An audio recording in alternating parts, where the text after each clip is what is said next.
Hello students.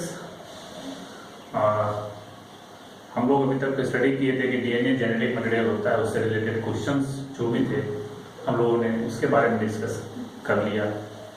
तो और उसमें हम लोग ये भी डिस्कस किए कि कोई भी ऑर्गेनिज्म में, चाहे कोई भी ऑर्गेनिज्म हो, चाहे प्लांट हो या एनिमल्स हो, कुछ भी हो, वहाँ पे जो जेनेटिक मटेरियल होगा उसका क्या क्या कैरेक्टरिस्टिक होगा, उसमें क्या क्या कैरेक्टरिस्टिक होने चाहिए ताकि वो बेहतर तरीके से क्या जो कैरेक्टर है वन जनरेशन से अनदर जनरेशन आसानी से ट्रांसफर कर सके।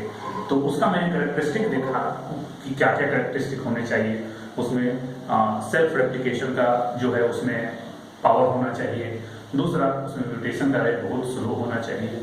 और भी जो वहाँ पे 3-4 फैक्टर्स थे वहाँ में हम लोगों ने डिस्कस किया था। तो उसी में जो डीएनए का रेप्लिकेशन है वो बहुत इंपॉर्टेंट चैप्टर्स है और ये पॉइंट यहाँ से क्वेश्चन नीट में काफी बार पूछा गया है। बोर्ड में भी काफी क्वेश्चन यहाँ से पूछे जाते हैं कि डीएनए रेप्लिकेशन कैसे होता है, क्या है इसका मतलब। तो डीएनए रेप्लिकेशन की अगर हम बात करें तो डीएनए रेप्लिकेशन जब आप लोगों ने 11th में पढ़ा होगा, वहाँ पे सेल साइकिल जब लोग पढ़ते हैं तो वहाँ पे ये देखते हैं कि जब सेल साइकिल होता है तो वहाँ पे सेल साइकिल में इंटरफेज होता है और दूसरा क्या होता है, माइटोटिक फेज होता है, एम फेज होता है। तो उसी जो इंटरफेज स्टेज है, उसी इंटरफेज के एस फेज में क्या होता है, रेप्लिकेशन कंप्लीट होता है, डीएनए का रेप्लिकेशन। क्योंकि डिवीजन के बाद जो डीएनए होता है वो हाफ हो जाता है और डीएनए का अमाउंट डबल होना है। तो डीएनए का अमाउंट जो डबल होगा वो by the process of replication होता है।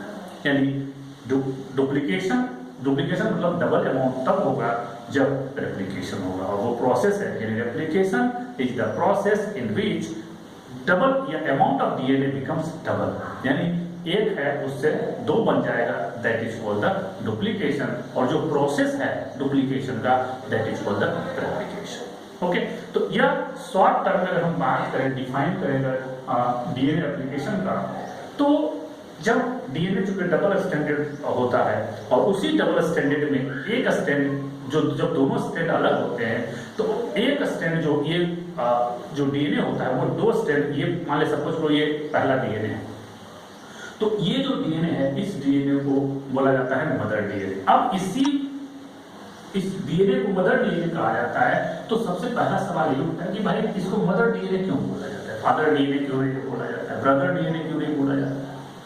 तो इसलिए ऐसा नहीं बोला जाता है ब्रदर डीएनए या फादर डीएनए, क्योंकि मदर ही क्या करती है, नए जनरेशन को प्रोड्यूस करती है और इसीलिए उसको मदर डीएनए इसका नाम दिया गया। क्योंकि जनरली मदर न्यू जनरेशन को प्रोड्यूस करती है, इसीलिए मदर बोला गया। और यहाँ पे चूंकि ये डीएनए जो है, यही एक डीएनए से 2 डीएनए बनना है, इसीलिए इसको क्या बोला जाता है, मदर डीएनए। ओके, तो इसका क्वेश्चन यही है कि ये वाई मदर नॉट फादर, मतलब फादर डीएनए इसको क्यों नहीं कहा जाता है, मदर डीएनए क्यों कहा जाता है। ओके, तो अब बात करें इसी में जो ये दोनों स्ट्रैंड अलग होते हैं, इसी में क्या होता है कि जब डिफिनेशन की बात करते हैं तो formation of new complementary polynucleotides, जिसको बोलते हैं रेप्लिका। याद रखना, जो एक स्ट्रैंड है इस पे जो एक न्यू स्ट्रैंड बनेगा इसको बोलते हैं क्या, रेप्लिका। यानी formation of new complementary polynucleotide chain over the इसी ओल्ड के ऊपर, ये जो ओल्ड अलग होगा ये दोनों, और इसी पे जो नया रेप्लिका बनेगा, इसी को इस नए जो रेप्लिका बना यानी पॉलीन्यूक्लियोटाइड चेन जो बना उसको क्या बोलते हैं, रेप्लिका। और जिसके कॉम्प्लीमेंट्री पे बना यानी जिसके हेल्प से वो बनता है उसको बोलते हैं टेम्पलेट। यानी ओल्ड न्यूक्लियोटाइड, इसको क्या बोलते हैं, ओल्ड स्टेट, और ये बोलते हैं न्यू स्टेट। क्योंकि ये बाद में बना और ये पहले से बना हुआ इस मदर डीएनए का, इसीलिए इसको क्या बोला जाता है, टेम्पलेट। इसका नाम है टेम्पलेट और इसको क्या बोलते हैं, रेप्लिका। क्या बोलते हैं, टेम्पलेट। ये इसी को बोलते हैं क्या, ओल्ड। क्लियर। तो ये जो मदर से आया है उसको बोलते हैं टेम्पलेट, और इसी में जो न्यू रेप्लिका बना या न्यू पॉलीन्यूक्लियोटाइड चेन बना इसी को बोलते हैं क्या, रेप्लिका। और ये जो प्रोसेस है formation of replica on template is called replication. और ये जो रेप्लिका बनेगा इसमें जो पॉलीन्यूक्लियोटाइड चेन का सीक्वेंस होगा, वो सीक्वेंस जो टेम्पलेट है उसी के सीक्वेंस के कॉम्प्लीमेंट्री होगा। कॉम्प्लीमेंट्री कॉम्प्लीमेंट्री मतलब ये होता है कि एडेनिन थाइमिन के साथ बाइंड करता है और गुआनिन साइटोसिन के साथ, ये फिक्स है। तो कॉम्प्लीमेंट्री का मतलब यही होता है। तो यानी एडेनिन के सामने थाइमिन आएगा, इसी तरह से क्या होगा, रेप्लिका का फॉर्मेशन होगा over the whole complementary chain polynucleotide, इसको क्या बोलते हैं, टेम्पलेट। शॉर्ट में अगर इजिली डिफाइन करना हो तो आसानी से हम लोग इसको कह सकते हैं सिंपल टर्म में कि formation of replica is called replication. Okay, यानी ये रेप्लिका का बनना ही क्या कहलाता है, रेप्लिकेशन कहलाता है। और इसी से मिलता जुलता टर्म है डुप्लीकेशन। यानी रेप्लिकेशन जो हुआ प्रोसेस, और डुप्लीकेशन को अगर हम डिफाइन करें कि आफ्टर रेप्लिकेशन, ये जो रेप्लिकेशन हुआ ये और ये, after replication daughter DNA are produce. Daughter DNA इसलिए इसको डॉटर बोलते हैं, सन क्यों नहीं बोलते हैं, क्योंकि यही डीएनए आगे जाके फिर से प्रोड्यूस करेगा नया डीएनए, इसलिए इसको डॉटर बोलते हैं। क्योंकि सन कोई भी नया जनरेशन प्रोड्यूस नहीं कर सकता है, इसलिए उसको सन डीएनए ना करके उसको क्या बोलते हैं, डॉटर डीएनए। क्लियर। अब बात करते हैं तो यही, और ये जो डॉटर डीएनए बनता है, ये डॉटर डीएनए की बात हम करें तो ये जो डॉटर डीएनए बनता है ये अपने मदर डीएनए का एग्जैक्ट फोटोकॉपी होता है, या कार्बन कॉपी हो सकता है, एकदम बिल्कुल कार्बन कॉपी होता है। यानी जो सीक्वेंस इसका होगा वही सीक्वेंस इसका होगा, बस चूंकि मदर डीएनए से ये प्रोड्यूस हो रहा है इसलिए इसको क्या बोलते हैं, डॉटर डीएनए। और डॉटर इसलिए बोलते हैं क्योंकि ये आगे फिर से डीएनए आगे रेप्लिकेशन करेगा और फिर से इसका डुप्लीकेशन होगा। तो एक मदर डीएनए था, एक मदर डीएनए की बात अगर करें तो मदर डीएनए से दो बना है, जिसमें ये फाइनली जो बनता है इसी को क्या बोलते हैं, डॉटर डीएनए। डॉटर डीएनए में एक स्ट्रैंड मदर का होता है, इसमें भी देखो एक स्ट्रैंड मदर का है, यानी ओल्ड है और एक न्यू है। इसको क्या बोलते हैं कि दिस मोड ऑफ जो रेप्लिकेशन होता है, यानी अगर किसी भी डीएनए में एक स्ट्रैंड ओल्ड हो एक स्ट्रैंड न्यू हो, this mode of replication is called semi conservative. यानी इसी मोड ऑफ न्यूट्रिशन को क्या बोलते हैं, semi conservative mode of replication, semi conservative mode of replication. तो ये जो दोनों डीएनए है इसको बोलते हैं डॉटर डीएनए, और ये दोनों डीएनए एग्जैक्टली कार्बन कॉपी होगा किसका, मदर डीएनए का। और इस प्रोसेस को बोलते हैं क्या, ये जो फाइनली जो हुआ यानी formation of two daughter DNA from one mother DNA is called duplication. Clear. तो डुप्लीकेशन एंड रेप्लिकेशन में क्लियर डिस्टिंक्शन ये है कि formation of replica over the old template is called replication, and after completing the replication formation of two daughter DNA from the single mother DNA is called duplication. Clear. अब हम बात करें कि जो strand बने, ये डॉटर जो DNA बनता है, इस डॉटर डीएनए में वन स्ट्रैंड क्या होता है, ओल्ड होता है, जिसको टेम्पलेट बोलते हैं। यानी इस टेम्पलेट को अगर हम डिफाइन करें, template or old polynucleotide chain of mother DNA. ये कहां से आया है, जो ओल्ड है ये कहां से आया, यहां से आया है, और इसमें इस डीएनए में यहां से आया है। ये वन स्ट्रैंड जो ओल्ड होगा उसको क्या बोलते हैं, टेम्पलेट। और दूसरा जो न्यू बना है इस पे भी ये जो न्यू बना है, ये भी जो न्यू बना है, इसको क्या बोलते हैं, रेप्लिका। और replica newly synthesised polynucleotide chain को क्या बोला जाता है, रेप्लिका। तो और ये जो टेम्पलेट और रेप्लिका है ये आपस में कॉम्प्लीमेंट्री होते हैं। कॉम्प्लीमेंट्री का मतलब एडेनिन थाइमिन के साथ हाइड्रोजन बॉन्ड से बाइंड किया हुआ है और गुआनिन साइटोसिन के साथ बाइंड किया हुआ है, इसको बोलते हैं कॉम्प्लीमेंट्री होता है। चूंकि हर एक ये डॉटर डीएनए में एक ओल्ड और एक न्यू होता है, और this mode of replication is called semi conservative replication. यहां से क्वेश्चन पूछेगा कि सेमी कंजर्वेटिव रेप्लिकेशन किसको कहते हैं, तो सेमी कंजर्वेटिव रेप्लिकेशन वो प्रोसेस है जिसमें जो डीएनए बनता है डॉटर डीएनए, उसमें एक न्यू स्ट्रैंड होता है, एक ओल्ड स्ट्रैंड होता है, उसी को बोलते हैं सेमी कंजर्वेटिव रेप्लिकेशन। हम बाद में स्टडी करेंगे कि सेमी कंजर्वेटिव क्यों करते हैं और प्रूफ किसने किया था कि सेमी कंजर्वेटिव डीएनए का जो रेप्लिकेशन होता है वो सेमी कंजर्वेटिव क्यों होता है।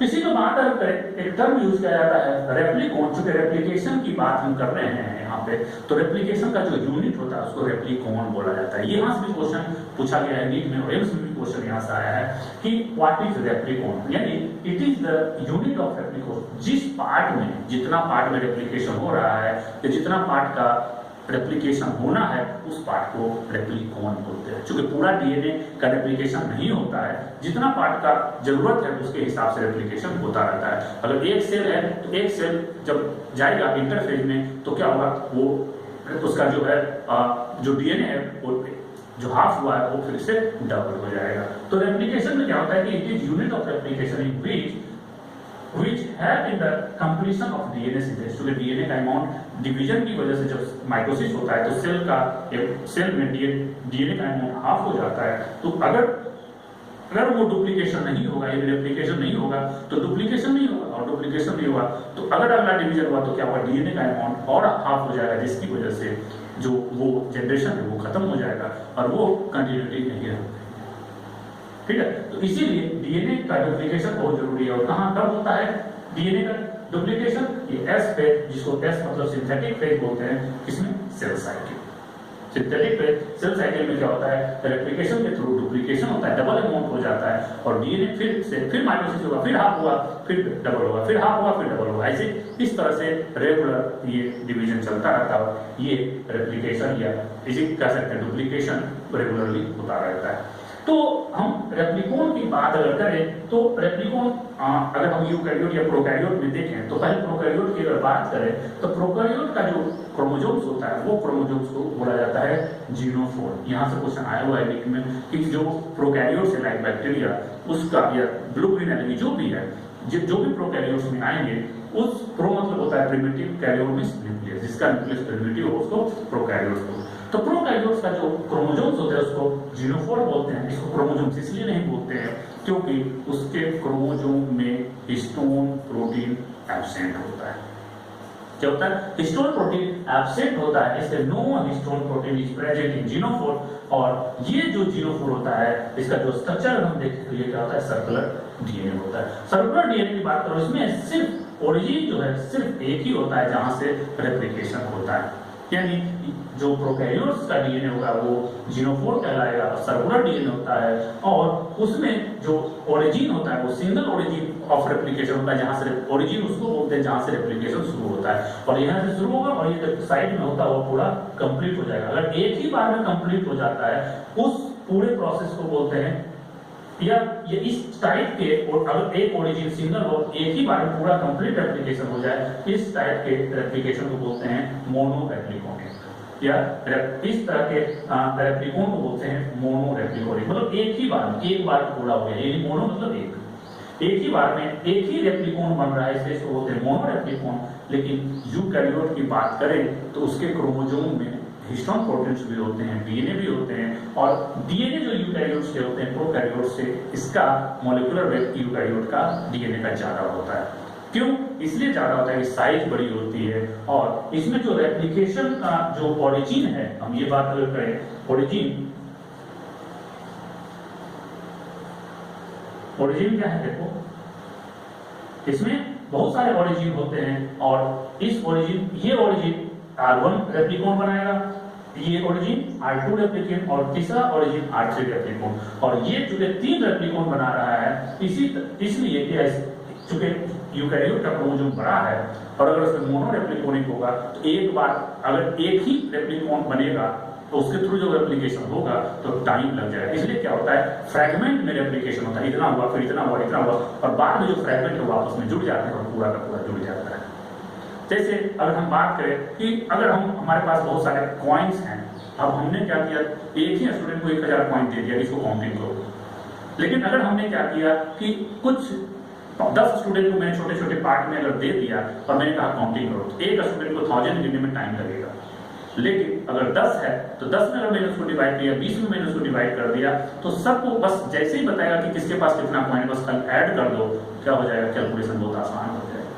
तो इसीलिए यूकैरियोट में पॉली या इन कह सकते हैं मल्टी रेप्लिकोनिक होता है। मल्टी रेप्लिकोनिक का फायदा ये होता है क्योंकि यूकैरियोट का डीएनए बहुत बड़ा होता है और आसानी से रेप्लिकेशन कंप्लीट हो जाता है, इसीलिए ये क्या होता है, मल्टी रेप्लिकोनिक होता है। और चूंकि इसमें हिस्टोन प्रोटीन भी होता है और मल्टी रेप्लिकोनिक की वजह से लार्जर साइज है, तो ये डीएनए जो होगा वो मॉलिक्यूलर वेट इसका ज्यादा होगा।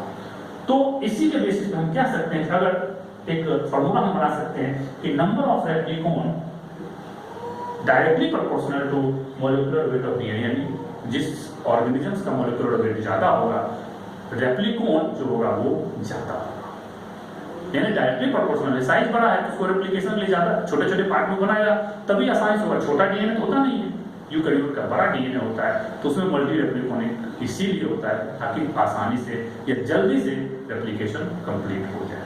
ओरिजिन की बात करें अगर हम, तो ओरिजिन किसी भी डीएनए की अगर हम बात करें डीएनए रेप्लिकेशन में जो ओरिजिन का रोल होता है, ओरिजिन वह पॉइंट होता है डीएनए में जहां से रेप्लिकेशन स्टार्ट होता है, यानी origin or the point from where replication starts or originates, जहां से रेप्लिकेशन शुरू होता है या स्टार्ट होता है या ओरिजिनेट होता है, या दूसरे टर्म में हम ये कह सकते हैं it is the starting point of replication, जहां से रेप्लिकेशन शुरू हो उसे ओरिजिन कहा जाता है। तो अगर हम प्रोकैरियोट के डीएनए को देखें जिसको जीनोफोर बोलते हैं, तो उसमें अगर देखें तो उसमें जो ओरिजिन होता है वो सिंगल ओरिजिन होता है, और सिंगल ओरिजिन से ही क्या होता है पूरा का पूरा रेप्लिकेशन कंप्लीट हो जाता है, क्योंकि इसका छोटा डीएनए होता है प्रोकैरियोट में, जनरली स्मॉलर साइज का डीएनए होता है, और यूकैरियोट के केस में चूंकि बहुत बड़ा डीएनए होता है इसीलिए यहाँ पे जो ओरिजिन होता है वो मोर देन वन ओरिजिन या मेनी ओरिजिन होता है।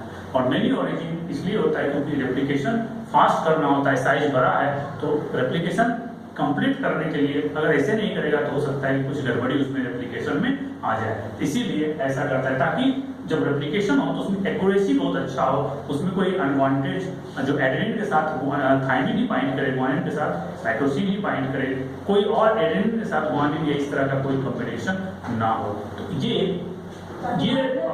इसका बेनिफिट्स है मल्टी या मेनी ओरिजिन ऑफ रेप्लिकेशन होने का। तो जनरली अगर रिगार्डिंग हम रेप्लिकेशन की अगर बात करें तो चूंकि रेप्लिकेशन सिंगल स्ट्रैंड की अगर बात करें तो सिंगल स्ट्रैंड डीएनए भी होता है, डबल स्ट्रैंडेड डीएनए भी होता है, कुछ वायरसेस में सिंगल स्ट्रैंडेड डीएनए होता है। तो सिंगल स्ट्रैंडेड डीएनए का रेप्लिकेशन होना आसान होता है in comparison to double stranded DNA. क्यों? इसलिए कि जब डबल स्ट्रैंडेड डीएनए तो सबसे पहले उसको इसमें जो हाइड्रोजन बॉन्ड है उसको ब्रेक करके अलग करना होता है। अगर जब तक वो अलग नहीं होगा तब तक रेप्लिकेशन नहीं होगा, क्योंकि रेप्लिकेशन में हमने देखा कि एक स्ट्रैंड और होना चाहिए, यानी ओल्ड स्ट्रैंड अलग अलग होगा तभी इसमें क्या होगा रेप्लिका का फॉर्मेशन होगा। लेकिन जब सिंगल स्ट्रैंडेड डीएनए है तो इसमें क्या है, सिंगल स्ट्रैंड है, इसको अनवाइंड करने की जरूरत नहीं है, अनवाइंड करने की जरूरत नहीं, इसी पे डायरेक्ट शुरू होगा और रेप्लिकेशन कंप्लीट हो जाएगा। ओके, तो यही पॉइंट है regarding replication the single stranded DNA is more efficient, यानी सिंगल स्ट्रैंडेड डीएनए का रेप्लिकेशन ज्यादा आसान होता है in comparison to with respect to double stranded DNA. क्यों? Because double stranded DNA require more energy for unwinding, दोनों को अलग करने के लिए, चूंकि डीएनए डबल हेलिक्स है तो उसको अलग करने में ज्यादा एनर्जी की जरूरत पड़ेगी, और जब ज्यादा एनर्जी की जरूरत पड़ेगी तो क्या होगा, वो इजी नहीं रह जाएगा, वो टफ हो जाएगा। इसीलिए डबल स्ट्रैंडेड डीएनए के कंपैरिजन में सिंगल स्ट्रैंडेड डीएनए का जो रेप्लिकेशन है वो आसान होता है। तो ये तो बात हो गई रेप्लिकेशन की और ओरिजिन की। अब हम बात करें कि रेप्लिकेशन में क्या क्या मटेरियल्स चाहिए या क्या क्या रिक्वायरमेंट्स चाहिए।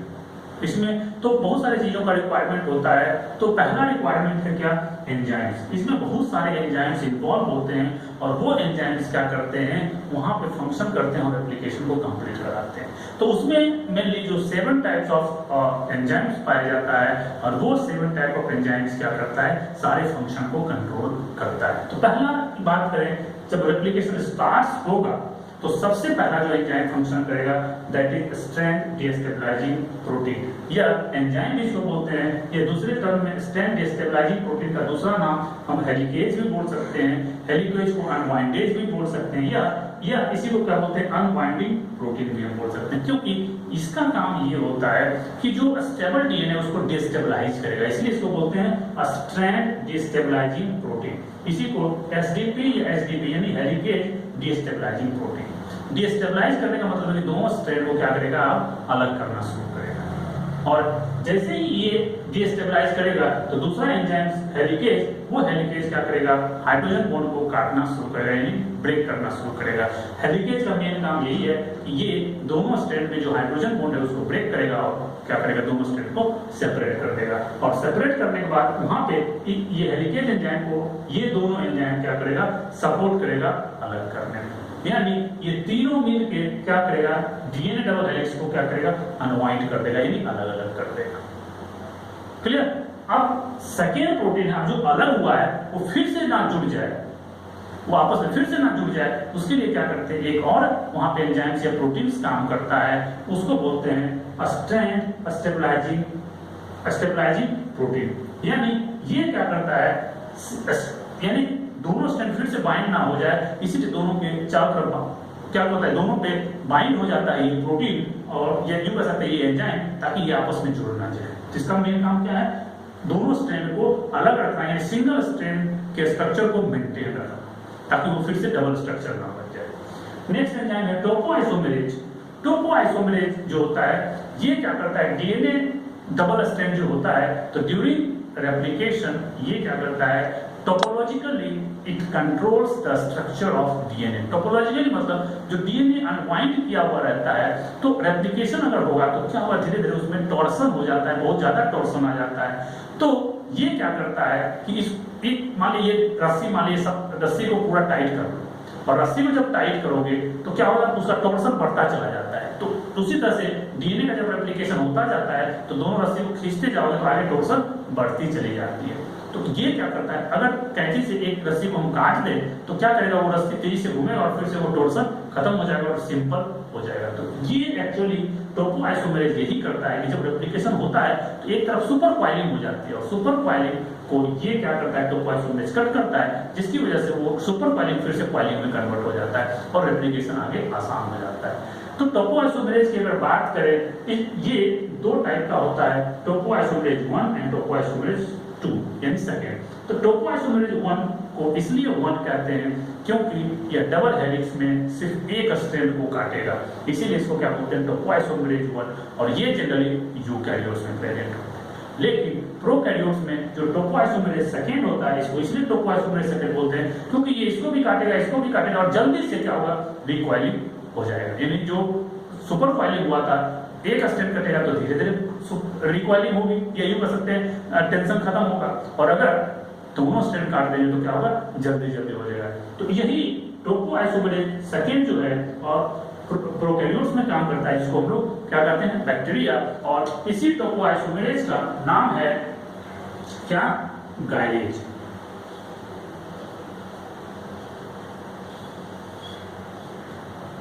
ये इंपॉर्टेंट है, ये टोपोआइसोमेरेज को गायरेज भी कहा जाता है। ये कहां पाया जाता है, प्रोकैरियोट्स में, और ये जब कट करेगा तो दोनों स्ट्रैंड को ये कट करेगा, इसको क्या बोलते हैं, डीएनए गायरेज। इसी को टोपोआइसोमेरेज का अदर नाम भी है, इसको और भी, जैसे सिबलिंग प्रोटीन भी इसको बोल सकते हैं, या अनट्विस्टिंग प्रोटीन भी बोल सकते हैं, या सुपर क्वाइलिंग रिलैक्सेशन प्रोटीन, क्योंकि ये सुपर क्वाइलिंग को रिलैक्स करता है, इसलिए इसको सुपर क्वाइलिंग रिलैक्सेशन प्रोटीन भी कहते हैं। यहाँ से नीट से 3-4 बार क्वेश्चन पूछा जा चुका है, तो ये बहुत इंपॉर्टेंट पार्ट है, इस चीज को अच्छे से आप लोग देख लेना। अब बात करते हैं, अब ये काम हुआ, टोपोआइसोमेरेज क्या किया, उसको फिर से अनवाइंड कर दिया, जो रिलैक्सेशन हुआ उसको सुपर क्वाइलिंग को रिलैक्स कर दिया। अब इसके बाद आरएनए प्राइमेज एक एंजाइम होता है, वो आरएनए प्राइमेज क्या करता है, जहां से रेप्लिकेशन होना शुरू होगा उसके जस्ट पहले वहां पे क्या करता है, एक छोटा सा 5-6 न्यूक्लियोटाइड का 5 और 6 न्यूक्लियोटाइड का सीक्वेंस वहां पे ऐड कर देता है, ताकि जो डीएनए पॉलीमरेज जो मेन रेप्लिकेटिंग एंजाइम है वो पहचान सके, क्योंकि डीएनए पॉलीमरेज थर्ड जो एंजाइम होता है वो मेन पॉलीमराइजेशन एंजाइम होता है। वो पॉलीमराइजेशन का मतलब हुआ कि जो न्यूक्लियोटाइड है उसको बार बार ऐड करना, यानी बहुत सारे पॉलीन्यूक्लियोटाइड को ऐड करना, दैट इज कॉल्ड पॉलीमराइजेशन। तो चूंकि डीएनए पॉलीमरेज थर्ड नहीं पहचान पाता है कि हमें कहां से रेप्लिकेशन करना है, तो उसके आइडेंटिफिकेशन के लिए क्या करता है, आरएनए प्राइमेज क्या करता है, एक छोटा सा आरएनए प्राइमर वहां पे सीक्वेंस डाल देता है, 5 to 6 न्यूक्लियोटाइड सीक्वेंस का। अब ये जैसे ही वहां पहुंचेगा उसको पता चलेगा, अच्छा ये आरएनए प्राइमर है, हमको अब यहीं से रेप्लिकेशन शुरू करना है, और वो आगे रेप्लिकेशन करना शुरू कर देता है। तो आरएनए प्राइमर का बहुत बड़ा रोल होता है आरएनए प्राइमेज का, और ये एक आरएनए प्राइमेज जो है एक तरह का क्या होता है, आरएनए पॉलीमरेज होता है, ये भी एक एंजाइम है और वो आरएनए प्राइमर बनाता है। इसके बाद डीएनए पॉलीमरेज की अगर बात करें तो ये किसी भी ऑर्गेनिजम्स में जहां पे डीएनए जेनेटिक मटेरियल है या डीएनए का रेप्लिकेशन होना है, तो वहां पे ये मेन रेप्लिकेटिंग एंजाइम्स होता है।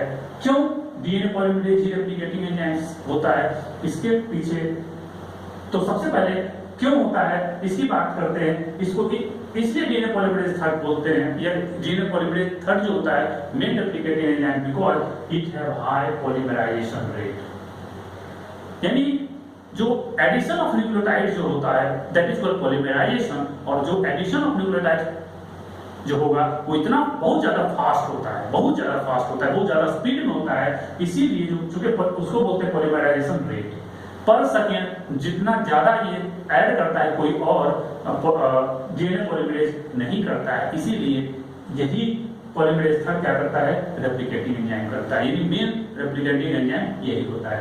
दूसरा जो डीएनए पॉलीमरेज थर्ड होता है, जो वहां पे न्यूक्लियोटाइड ऐड करता है उसमें एक्यूरेसी ज्यादा होता है। एक्यूरेसी का ज्यादा का मतलब कि एडेनिन के साथ थाइमिन नहीं आए और ग्वानिन के साथ साइटोसिन नहीं आए, ये एक्यूरेसी सबसे ज्यादा डीएनए पॉलीमरेज थर्ड में होता है, किसी और में नहीं होता है। अगर कोई और होगा तो हो सकता है एडेनिन के साथ क्या करेगा, वहां पे साइटोसिन ऐड कर देगा और ग्वानिन के साथ थाइमिन भी ऐड कर देगा, तो ये गड़बड़ियां होने की वजह से क्या होगा, म्यूटेशन हो सकता है। तो ये प्रॉपर्टी डीएनए पॉलीमरेज में नहीं होता है, इसमें एक्यूरेसी बहुत हाई होता है।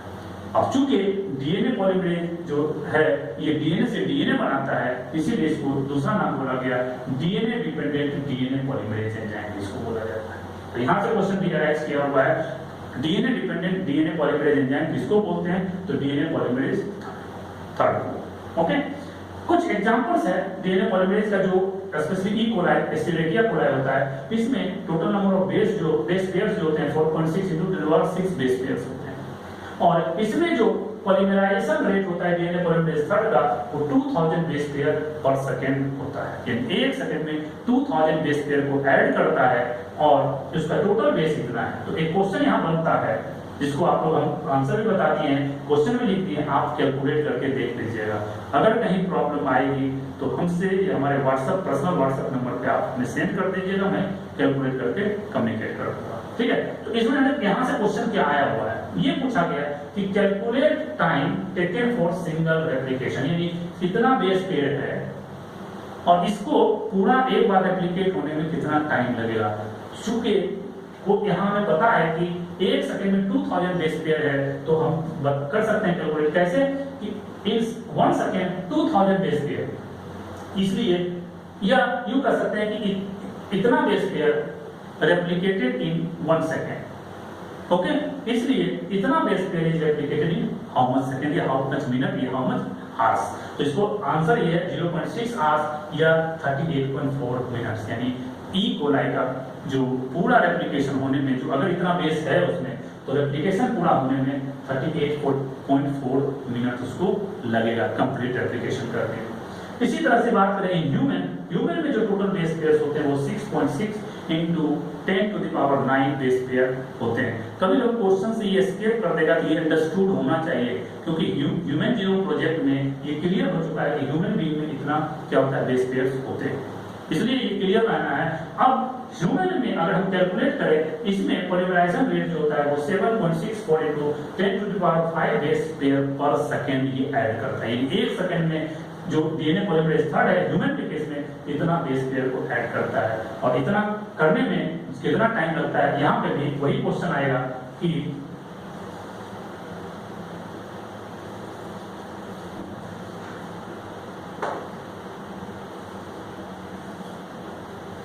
calculate the time taken for single replication। ठीक है, तो अगर ये इसके बेसिस पे हम पता कर सकते हैं आंसर जो होगा वो अप्रोक्सीमेटली 24 आवर्स। किसी में टाइम दे देगा, मान लीजिए कि जो 24 आवर्स में ये डिवाइड करके मैंने एक बार एप्लीकेशन कंप्लीट हो जाता है, ये नहीं कह सकता है एक बार पूरा डिवाइड हो जाता है। तो पूरा डिवाइड होने का मतलब ये हुआ कि एक बार एप्लीकेशन कंप्लीट हो गया, और एक बार एप्लीकेशन होगा तो क्या होगा, इतना बेस पेयर का एप्लीकेशन हो जाएगा, तो हम उसके बेसिस पे ये पॉलीमराइजेशन रेट भी हम निकाल सकते हैं। अगर कोई प्रॉब्लम होगा इसको बनाने की कोशिश कीजिएगा, अगर प्रॉब्लम होगा तो मेरे पर्सनल व्हाट्सएप नंबर पे आप कॉन्टेक्ट कर लीजिएगा, ठीक है। तो ये पांचवा डीएनए पॉलीमरेज जो थर्ड है, पांचवा एंजाइम से जो रेप्लिकेशन में हेल्प करता है। इसके बाद आता है डीएनए पॉलीमरेज 1। डीएनए पॉलीमरेज 1 को सबसे पहले डिस्कवर करने वाले साइंटिस्ट थे कोडेनबर्ग, इसीलिए इस एंजाइम को कोडेनबर्ग एंजाइम भी कहा जाता है, क्योंकि इन्होंने सबसे पहले इसको डिस्कवर किया था। ओके, इसका काम ये होता है कि जब डीएनए पॉलीमराइजेशन होता है, तो डीएनए पॉलीमराइजेशन जब होगा तो सबसे पहले आरएनए प्राइमर, आरएनए प्राइमर मतलब हुआ कि आरएनए में क्या होता है, थाइमिन नहीं होता, यूरेसिल होता है। तो उस यूरेसिल, अगर वो यूरेसिल आ गया तो प्रॉब्लम क्रिएट हो जाएगी हमारे डीएनए में। इसीलिए ये क्या करता है, उस आरएनए प्राइमर, जो छोटा छोटा आरएनए प्राइमर है, उसको क्या करता है, ये रिमूव कर देता है।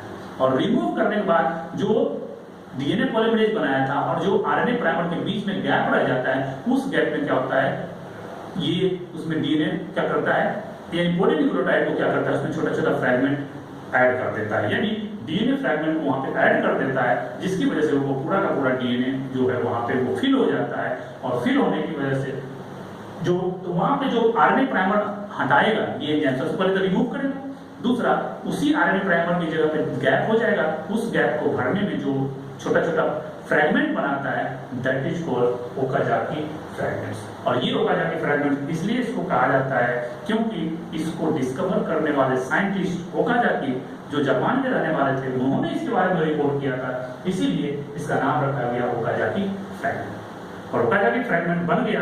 अब चूंकि ये फ्रैगमेंट और ये डीएनए पॉलीमरेज जो बनाया है डीएनए, इस दोनों के बीच में थोड़ा सा गैप रहता है, तो सारे जो डीएनए फ्रैगमेंट हैं वो आपस में ऐड करने के लिए एक एंजाइम होता है, वो एंजाइम से डीएनए लाइगेज। लाइगेज का मतलब जो होता है जोड़ना, ऐड करना। लाइगेज मतलब कहते हैं ना, लाइगेज कर दो यानी जोड़ दो।